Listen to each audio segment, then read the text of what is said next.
Last వీడియోలాగా స్లోగా ఉండకుండా స్పీడ్గా చెప్పరు ఎప్పుడైనా. ఓకే, ఫస్ట్ ఈ వీడియోలో మనం సెల్ఫ్ అవేర్నెస్ని ఎలా డెవలప్ చేయాలో పూర్తిగా తెలుసుకుందాం. ఓకే, అందులో ఫస్ట్ది understand and recognizing emotions in one self. English English తెలుగులో చెప్పరా? సింపుల్ రా, నీలో ఉండే ఎమోషన్స్ని ఎలా అండర్స్టాండ్ చేసుకోవాలి, ఎలాగా గుర్తించాలి అని. స్టార్ట్ చేయరా. మన ఎమోషన్స్ని ఎలా అండర్స్టాండ్ చేసుకోవాలో, రికగ్నైజ్ చేయాలో చూద్దాం. ఏడు మళ్ళీ చెప్తున్నాడు రా.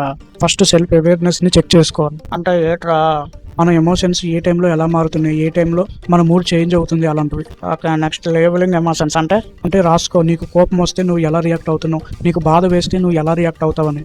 నెక్స్ట్ బాడీ అవేర్నెస్ అంటే బాడీ రియాక్షన్స్ రాసుకో. లైక్ నీకు కోపం వస్తే నీ బాడీలో ఎలాంటి రియాక్షన్స్ వస్తున్నాయి, నీకు బాధ వస్తే అలాగా. ఓకే. Next journaling. అదేలేరా, మన ఎమోషన్స్ ఏ టైంలో వస్తున్నాయి, ఏ సిచ్యువేషన్లో వస్తున్నాయి అని ఒక డైరీలో రాసుకోవాలి, అంతే కదా. అంతే. Next mindfulness and meditation.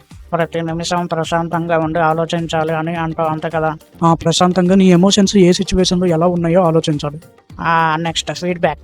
అవును, మీ ఫ్రెండ్స్ని, ఫ్యామిలీని అడగాలి నువ్వు ఏ టైంలో ఎలా బిహేవ్ చేస్తున్నావు అని, నీ ఎమోషన్స్ ఎలా ఉంటాయని. నిజమేరా. నెక్స్ట్ చెప్పు. ఓకే, ఇప్పుడు developing A mindful approach to emotions చూద్దాం. ఓకే, మైండ్ఫుల్ అంటే ప్రశాంతంగా ఉండడం, అంతే కదరా. ఎస్, ఫస్ట్ మైండ్ఫుల్ బ్రీతింగ్, ప్రశాంతంగా ఊపిరి తీసుకోవడం. Next body scan meditation. Scanning ఎట్లా అసలు? Body scanning. ఒక మంచి ప్లేస్లో కళ్ళు మూసుకొని మెడిటేషన్ చేస్తూ బాడీ పార్ట్స్ని స్కాన్ చేయడం. అలా ఎలా స్కాన్ అవుతుందిరా? ఒకసారి ట్రై చేయి. Okay, next non judgement awareness. ఏట్రా ఇంగ్లీష్? సింపుల్ రా, ప్రతి ఎమోషన్స్ని యాక్సెప్ట్ చేయడం, జడ్జ్ చేయకుండా.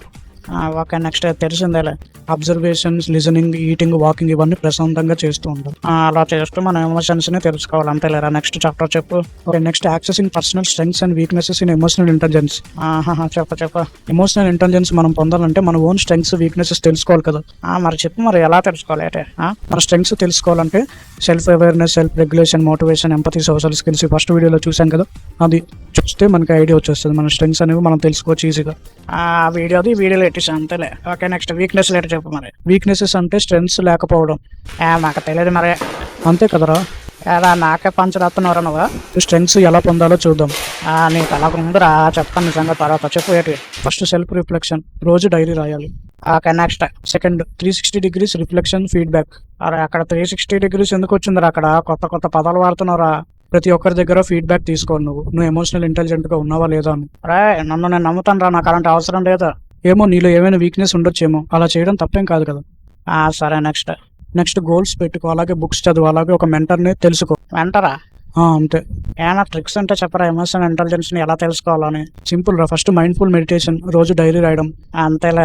నెక్స్ట్ ఎమోషన్స్ చెక్ చేసుకోవడం, అదేలే డిఫరెంట్ సిచ్యువేషన్లో ఎమోషన్స్ ఎలా ఉంటాయో అని తెలుసుకోవడం, అంతే కదా. నెక్స్ట్ బాడీ స్కాన్ ఎక్సర్సైజ్, అంటే మనకి కోపం వచ్చినప్పుడు, బాధ వచ్చినప్పుడు మన బాడీ ఎలా రియాక్ట్ అవుతుంది అని తెలుసుకోవడం లాంటివి. ఇంకా mindful observation, listening, eating, walking ప్రశాంతంగా చేయడం.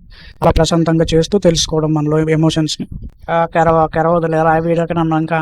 ఓకే గైస్, అసైన్మెంట్ 1 పేజ్ని ఓపెన్ చేసిన తర్వాత అక్కడ ఉన్న క్వశ్చన్ని బాగా చదివి ఎక్సర్సైజ్ చేసి దాని నుంచి పొందిన మీ ఎక్స్పీరియన్స్ని కింద బాక్స్లో రాయండి. మా ఫ్రీ వీడియోస్ చూడాలని అనుకుంటే ఫన్నీ బిజినెస్ వాళ్ళ యూట్యూబ్ ఛానల్ని సబ్స్క్రైబ్ చేసుకోండి.